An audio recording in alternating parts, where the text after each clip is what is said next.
पिछले 7 दशकों से जिनकी आवाज हमारे दिलो दिमाग पर राज कर रही है, मखमली आवाज की मल्लिका आशा भोसले। उम्र के 75वें वर्ष पर दूरदर्शन की ओर से हमने दी बधाई और उनसे की खास बातचीत। अगर मैं गलत न हूँ तो पहला गाना आपका 1957 में था, जो वैजयंती जी और दिलीप साहब के ऊपर पिक्चराइज किया गया था। मुझे इतना याद नहीं, फिर भी मुझे ऐसे लगता है कि वैजयंती माला जी के लिए मैंने आशा फिल्म में शायद गाया था, उसी दरम्यान में इना मीना डी का। लेकिन पूरी फिल्म हीरोइन की, बड़ी हीरोइन की, और हीरो भी बहुत बड़े, जो दिलीप साहब, और बड़े मतलब पैमाने पे बनी थी पिक्चर, और उसके गाने मुझे मिले थे। और B.R. चोपड़ा जी इस काम में बहुत पक्के हैं, जो वो प्रोड्यूसर थे, उन्होंने जो कहा वो सबको सुनना पड़ा और मुझे उसके गाने मिले और गाने हिट भी हुए। उसके बाद लोगों को ऐसे लगने लगा कि ये सिंगर अभी पंजाबी गा सकती है, ये वो सब हो गया। वैसे पहले मराठी लोगों को बहुत वो कहा जाता था कि अरे ज़बान नहीं इनकी हिंदी उर्दू, और बहुत ताने लेते हैं वगैरह वगैरह सब बोलते थे। लेकिन फिर उनका जो सोचना था वो चेंज हो गया। बिल्कुल, आप तो इतना उस समय देखा जाए तो आपने इससे अदायगी गाने में बताई, जो आज बहुत मिसिंग है। देखा जाए तो कितना देना है, जैसे कि होता ना, कितने ग्राम क्या कहना है, कैसे क्या करना है, वो बातें, वो क्वालिटी कैसे आपने इतनी सारी खूबियाँ पैदा की क्या मालूम नहीं, काम करती गई और गाने होते गए, चलते गए। अब जब वो गाने सुनते तो मुझे ऐसा लगता है कि अगर आप भी गाती तो शायद इसमें ज़्यादा मैं कुछ करती। वो मालूम नहीं, बहुत छोटे थे, काम करने का जोश था, मेहनत बहुत करते थे, बनते गाने होते गए, और आज देखते देखते 65 साल हो गए मैं इस लाइन में हूँ। उम्र की 10 साल में मैंने गाया था पहला गाना मराठी फिल्म में, 1943 में, और तब से लेके अभी तक भगवान ले जा रहा है। वो जहाँ ले जा रहा है वहाँ चले जा रहे हैं हम लोग। और वो अच्छा ही ले जा रहे हैं, आप अच्छे ही जा रहे हैं, क्योंकि आप इतनी अच्छी इंसान मुझे हैं। कभी कभी ऐसा लगता है कि मैं भगवान को बहुत प्यारी हूँ, जो उसने इतने साल तक मेरी आवाज़ को भी बरकरार रखा है, हर चीज़ ठीक रखी है। तो मुझे लगता है मैं उसकी बहुत प्यार करता है मुझे वो। सुरों की इस देवी को सभी ने अपने अपने ढंग से दी बधाई। सबसे पहले तो मैं उनको इस 75वें वर्षगांठ की बहुत सारी शुभकामनाएं देना चाहता हूं। और जब आशा आंटी के बारे में सोचता हूं तो मेरे दिमाग में एक संतोष आनंद जी की लाइन बहुत आती है कि पानी रे पानी तेरा रंग कैसा, जिसमें मिला दो लगे उस जैसा। बहुत सारे सिंगर्स इंडस्ट्री में आए, बहुत सारे लोग गए, बहुत सारे लोग आएंगे जाएंगे, मगर जो बात आशा आंटी में है, मुझे नहीं लगता कि अब दोबारा वैसी आवाज़, वैसा व्यक्तित्व सुनने के लिए मिलेगा, देखने के लिए मिलेगा। और मैं तो दुआ करता हूँ ऊपर वाले से, मेरी हार्दिक तमन्ना है कि कम से कम 200-400 साल तक वो हमारे बीच रहें, क्योंकि ऐसे लोगों की प्रेजेंस जो है अपने आप में बहुत बड़े इंस्टीट्यूशन का काम करती है। एक ऐसी खुशबू की तरह रहती है कि हम लोगों को उनसे बहुत कुछ इंस्पिरेशंस मिलती हैं, बहुत कुछ सीखने के लिए मिलता है। आशा जी के जन्मदिन पर बहुत बहुत बधाई, बहुत बहुत मुबारकबाद उनको। हमारी ये खुशनसीबी कि हम 1948 से इकट्ठे काम कर रहे हैं। बहुत कठिनाइयाँ उन्होंने भी देखी और हमने भी देखी, और ईश्वर ने, अल्लाह ने उनको भी नवाज दिया, हमें भी नवाज दिया। बाकी उमराव जान में जो उन्होंने हक़ अदा किया, जिस तरह मैंने चाहा उनको गंवाना, जिस टोन से गंवाना, बहुत मुश्किल था। बर्थडे की शुभकामनाएं आशा जी,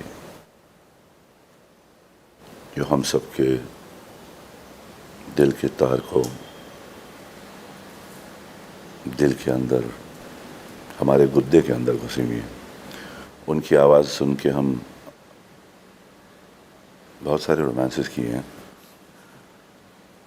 75th डायमंड, हीरा से भी ज़्यादा ऊंचा, कोहिनूर से भी ज़्यादा ऊंचा हमारी आशा जी है। मैं उन्हें बहुत चाहता हूँ, उनकी जो पर्सनालिटी है वो मेरे लिए सब कुछ है। मतलब मैं इजहार नहीं कर सकता, बस पूछ सकता हूँ उनको। पहले गाने के अनुभव के बारे में जब हमने पूछा तो उन्होंने कहा, मुझे ऐसा लगता है हर गाना मेरा पहला गाना है, ऐसे ही मैंने गाया है। क्यों कि जब इंसान ये सोचने लगा है मैं कुछ बन गया हूँ, मैं कुछ भी 1 मिनट में कर दूँगा, तो वो काम ख़राब होने लगता है। जब इंसान ये सोचता है कि ये मेरा पहला गाना है, मुझे इसको इतना ही अच्छा गाना है, चाहे पैसा मिले चाहे नहीं मिले, चाहे छोटी पिक्चर हो चाहे बड़ी हो, चाहे म्यूज़िक डायरेक्टर नया हो चाहे पुराना हो, हर गाना मेरा पहला गाना है और मैं उसके लिए अपनी जान लगा के गाती हूँ। शायद यही वजह है कि आज तक गाने लोग याद करते हैं, क्योंकि हमने हर गाने को ऐसे ही गाया कि मेरा पहला गाना है। अगर ये गाना खराब हुआ तो दूसरा नहीं मिलेगा। संगीत जिनके लिए साधना है, आराधना है के लिए धुनें आज भी काफ़ी महत्वपूर्ण है। अच्छी ट्यून हो तो मेरे पास जैसे गाने आ जाते हैं। अभी थोड़े दिन पहले मैंने एक तेलुगु गाना गाया और वो गाना इतना अच्छा था कि मैंने फ़ोन करके कहा कि आप आ जाइए, मैं गाना गा दूँगी बस, और कुछ बात नहीं की। मैंने कहा मैं गा दूँगी। वो आए और फिर वो गाना मैंने किया और मुझे आज भी वो गाना बहुत पसंद है। ऐसे बहुत कम गाने होते हैं जो हमको पसंद आते हैं। जब मैं बहुत छोटी थी, मेरी बड़ी बहन लता दी, मीना ताई, छोटी उषा और हृदय, हम 5 भाई बहन बहुत खेला करते आशा थे। जी बचपन में खेलती, खूब बातें करती, तो माँ कहती, जा भिंत यानी दीवार को सुना अपनी बातें। कौन जानता था एक दिन ये आवाज घर की दीवारों से होते हुए सरहदों के पार लोगों के दिलो दिमाग पर राज करेगी। मैं जहाँ जहाँ गई हूँ, ऑस्ट्रेलिया हो, फार ईस्ट हो, मिडल ईस्ट हो, जहाँ पर भी मैं गई हूँ, जहाँ जहाँ मतलब हमारे लोग हैं वो तो हैं ही, प्यार करते हैं। लेकिन अभी फ्रांस में गई थी, लील, वहाँ मेरा शो था। वहाँ एक भी इंडियन आदमी नहीं था और सारे फ्रांसीसी लोग थे और वो पसंद कर रहे थे, तालियां दे रहे थे, वंस मोर दे रहे थे। तो ये भगवान की कृपा है कि हर जगह लोग पसंद कर रहे हैं। ये मेरी समझ नहीं आती कि मॉडर्न गाने पसंद करते हुए भी पुराने गाने उतने ही पसंद किए जा रहे हैं। और मैं मॉडर्न गाना भी गाती हूँ और पुराने गाने भी हैं मेरे। तो मॉडर्न गाने चलते हैं 3 महीने, 1 साल तक चलते हैं समझ लीजिए। लेकिन जब मैं स्टेज पर जाती हूँ तो मुझे जो फरमाइश आती है वो बहुत पुरानी होती हैं। हर गाना पुराना उनको याद है। आप यकीन नहीं करेंगे, अमेरिका में मैंने सिर्फ इतना पूछा कि आपको चंदा मामा याद है गाना, और सब ने गाना शुरू किया, आइए मेहरबान, तो पूरा गाना उन्होंने गाया। तो मैं माइक लेके ऐसे खड़ी थी कि आप ही गाओ आज। ऐसे हर जगह ये मुझे हुआ। सोना रे सोना गाते हैं, चुरा लिया, मुझे याद नहीं है तो वो सामने से बता देते हैं। तो इतना लोगों को पुराने गानों से अभी तक प्यार है, फॉरेन में भी प्यार है। पुराने गाने आज भी हमारे दिलों के करीब क्यों हैं, इस पर आशा जी ने कहा, उसके पीछे कारण है मेरा जहाँ तक ख्याल है, लिखे हुए बहुत अच्छे गाने, म्यूज़िक डायरेक्टर ने बहुत अच्छी ट्यून बनाई हुई, उसके बाद हम लोगों ने बड़ी मेहनत की, डायरेक्टर बहुत अच्छे थे, आज भी अच्छे हैं, लेकिन स्टोरियाँ भी अच्छी होती थी, गाने अच्छे रिकॉर्ड होते थे, और इतने अच्छे अच्छे आर्टिस्ट उस वक़्त भी बहुत अच्छे आर्टिस्ट थी। मेरे गाने जिन्होंने गाए सारे हिट गाने, जैसे जीनत अमान, बड़ी खूबसूरत लड़की, आशा पारेख, हेमा मालिनी जी, ये मतलब एक से एक बढ़िया रेखा, एक से एक बढ़िया आर्टिस्ट।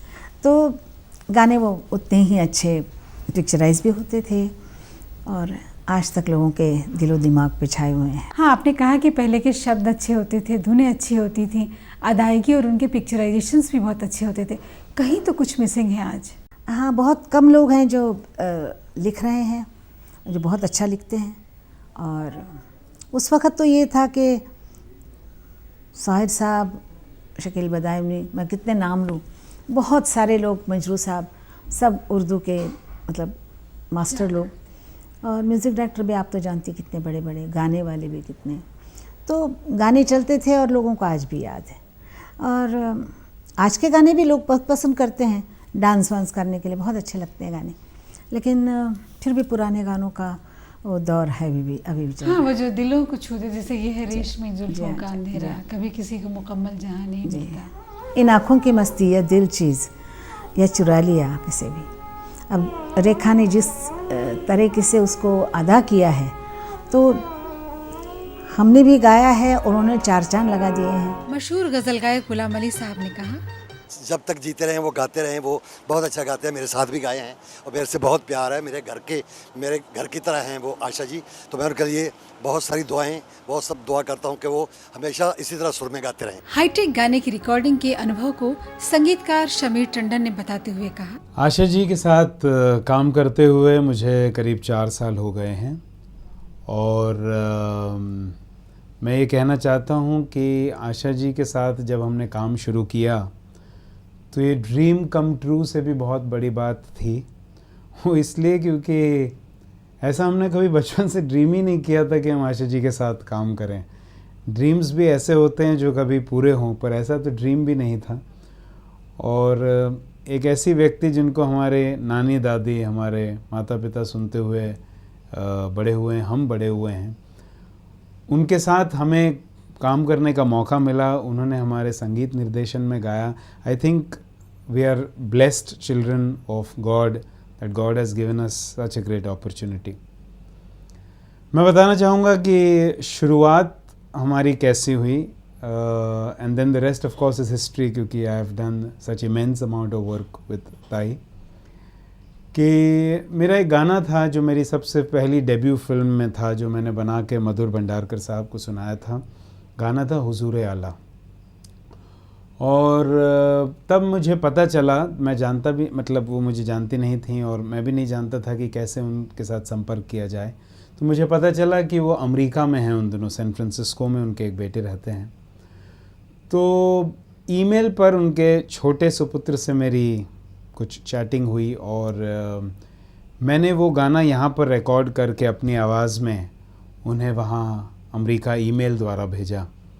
और उन्हें वहाँ वो गाना इतना पसंद आया कि उन्होंने कहा कि मैं यहाँ ही अमेरिका में गाऊंगी। तो वो पहला गाना ऐसा था in the Indian history of Bollywood film industry जो कि इंटरनेट द्वारा रिकॉर्ड हुआ।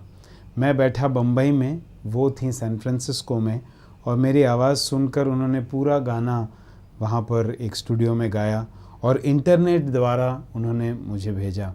उन्होंने कभी मेरा चेहरा नहीं देखा, मेरी आवाज़ मतलब ऐसे बात नहीं की, और उनको सिर्फ मैंने एक लाइन लिखकर भेजी थी कि आप हेलेन को याद करते हुए गाइए। इसलिए उसी नज़ाकत से उन्होंने फिर वो मेरा पहला गाना गाया।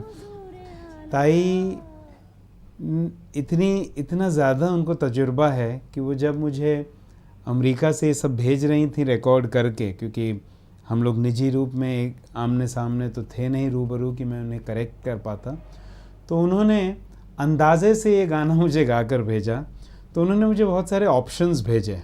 मिसाल के तौर पे हुजूर हुजूर आला, हुजूर हुजूर आला, फिर एक बार भेजा हुजूर हुजूर वाला, हुजूर हुजूर वाला, फिर एक बार भेजा हुजूर हुजूर याला याला याला, हुजूर हुजूर याला याला याला याला।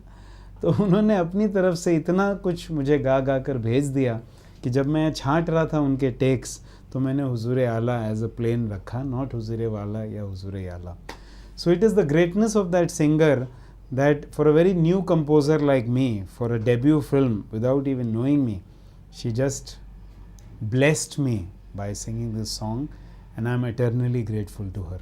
पेज 3 के हुजूर आला के बाद मधुर भंडारकर साहब की कॉरपोरेट में लम्हा लम्हा ज़िंदगी है भी मैंने गवाया उनसे। और फिर हम लोग बातें करते हुए इतने मज़ेदार कुछ एक गली में चले गए कि हमने एक एल्बम किया आशा एंड फ्रेंड्स, जहाँ पर हमने ताई को संजय दत्त साहब के साथ गवाया, जो कि गाना इतना पॉपुलर हुआ।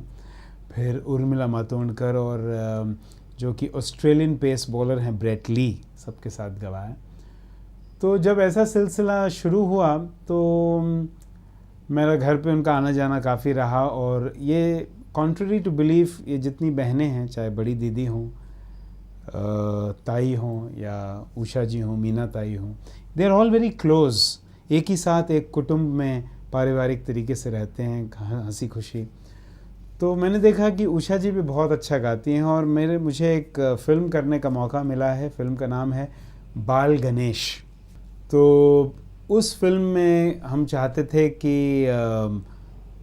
कोई ऐसे बुज़ुर्ग व्यक्ति गाएं ताकि बच्चों को लगे कि आरती गाई जा रही है। तो करीब 35 साल के बाद ये मेरा सौभाग्य था कि मेरे संगीत निर्देशन में आशा भोसले और उषा मंगेशकर ने फिर एक बार मिलकर एक डुएट गाया। मुझे याद है आपने 14 वर्ष की लड़की के लिए गाना गाया था, तो रूठा तो मैं रो दूंगी ऐ सनम। उसमें वो सारे नखरे थे, सारे अदायगी थी, वो रूठना, वो मनाना। हाँ जी हाँ, उसमें एक यंग लड़की किस तरह गा सकती है, हाँ, और किस तरह वो बोल किस तरह अदा कर सकती है, वो कोशिश की थी दिखाने की। बॉम्बे शहर में आपको क्या क्या बदलाव दिखता है पहले से? कितना बदलाव आया है इस शहर में? बहुत ज़्यादा, बहुत ज़्यादा। मैंने जो बॉम्बे देखा है, जो मुंबई देखा है, वो बड़ा क्लीन, बहुत सुंदर, काले रास्ते और वो बग्गियाँ जाती थी ठक ठक करके रात को, और हर चीज़ जब अंग्रेज़ गए उस ज़माने में मैं जानती हूँ कि जब पार्टीशन हुआ उससे पहले से मैं जानती हूँ, और बहुत साफ़ सुथरा था और बड़ा ही अच्छा था। आप यकीन नहीं करेंगे कि मलाड में जब बॉम्बे टॉकीज़ था तो देव साहब, दिलीप साहब, जो मर्ज़ी आप आर्टिस्ट लीजिए, सारे ट्रेन से जाते थे, कोई तकलीफ़ नहीं थी। हम ट्रेन में जाया करते थे, मलाड जाते थे ट्रेन में, कोई गाड़ी में नहीं जाता था। कितना मतलब ये होगा, साफ़ सुथरा, क्लीन, कोई तकलीफ़ नहीं, कुछ नहीं। और अब मेरे एक समझ नहीं आती, इतनी बड़ी बड़ी बिल्डिंगें बन रही हैं, मुझे एक ही चिंता सताती है कि इतनी बड़ी बिल्डिंग को पानी कहाँ से मिलेगा। ये मैं हमेशा सोचती रहती हूँ, जब भी गाड़ी में बैठ के जाती हूँ और बिल्डिंग इतनी बड़ी बड़ी सब जगह देखती हूँ, मैं बोलती हूँ पानी कहाँ से आएगा इतना। अपने नाम को सार्थक करती आशा जी ने जीवन के हर रंग को उम्मीद के साथ बखूबी जिया, हंस के हर गम को लिया। उनके लिए कहना कतई गलत नहीं होगा कि राज मत पूछ मुस्कुराने का, ये तो एक अंदाज है गम छुपाने का। ज़माना बदल रहा है और सब ज़माने को देखते देखते यहाँ तक पहुँचे हैं। वैसे सारे दुख देखते हुए, सुख देखते हुए एक ही सीखा है मैंने कि हंसते रहो, हंसते रहने से हर चीज़ मिट जाती है। अब जितना कभी कभी होता है ना, गर्मी में हम लोग करते हाय क्या गर्मी, हाय क्या गर्मी, मर गए मर गए। आप शांत हो जाइए, गर्मी तो है, बम्बई में रहना तो गर्मी तो सहनी है, चुप बैठिए, अपने आप शांत होने लगता है, गर्मी कम होने लगती है। तो ये अपने मन का सब ही है, जितना हाय हाय करेंगे उतना बढ़ेगी, जितना शांत हो जाएंगे। हंसते रहिए, शांत रहिए, मेरा ख्याल है हर चीज़ की दवा वो है। आशा जी, आप यूं ही खेलती, शुरू से अटखेलिया करती, सभी के दिलों में स्पंदन जगाती रहें। Wish you very happy birthday. Shailaja, आप लोगों ने मेरा जन्मदिन याद रखा और आप यहाँ आए और मेरा जन्मदिन मनाए, इसलिए मैं बहुत बहुत टच्ड, बहुत खुश हूँ।